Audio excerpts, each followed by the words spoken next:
আসসালামু আলাইকুম রহমতুল্লাহি ওয়া বারাকাতুহু। প্রিয় বন্ধুরা, কেমন আছেন সবাই? আলহামদুলিল্লাহ, আল্লাহ তাআলা সবাইকে ভালো রাখুক, দোয়া করি। প্রিয় বন্ধু, এই যে দেখতেছেন আমাদের এক হজরত মাওলানা বশির সাহেব, আল্লাহ তাআলা ওনাকে আখেরাতের এলেম দান করেছেন। এই জন্য আজকে ছোট্ট একটি দোকান এবং এই মসজিদের খেদমত নিয়ে বসে আছেন। আহ, অল্পতেই সন্তুষ্ট আল্লাহর দরবারে। যা কিছু হইতেছে, মসজিদ থেকে অল্প কিছু টাকা পাইতেছে হাদিয়া, দোকান থেকে যা হইতেছে এটা দিয়ে উনি ওনার জিন্দেগি চালাইতেছেন, ছেলে মেয়েদেরকে নিয়ে চলতেছেন, আল্লাহ চালাইতেছে হালালভাবে। তো ভাই, আমাদের বেশি কিছুর প্রয়োজন নাই। দুনিয়াতে চলার জন্য অল্প কিছু হালাল রুজি হইলে আমরা সন্তুষ্ট আছি। প্রতিদিন গোস মাছ খাওয়ার প্রয়োজন নাই, প্রতিদিন ডাল ভাত খাইতে পারলে আল্লাহর দরবারে শুকরিয়া আদায় করে আলহামদুলিল্লাহ।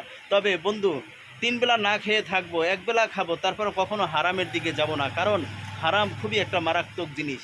যার পেটে এটা ঢোকে আর ওই অবস্থায় যদি তার মৃত্যু হয়, তার কবরটা আগুনে ভরপুর হয়ে যাবে। এই জন্য বন্ধু, সারা দিনের ভিতরে 1 বেলা খাবেন, তারপরও কখনো হারাম টাকার মাছ গোছের দিকে লিপ্সা করবেন না।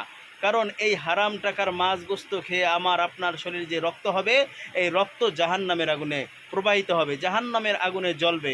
দরকার কি ও বন্ধু? আজকে দিন রাত 24 ঘন্টা খেটে যে সম্পদের পাহাড় বানাইয়া থুয়ে যাব, সবই কিন্তু স্বজনেরা নিয়ে যাবে ভাগ বাটোয়ারা করে। এটা নিয়ে কয়দিন পরে না মৃত্যুর সাথে সাথেই ঝগড়া কাইজা শুরু হয়ে যাবে।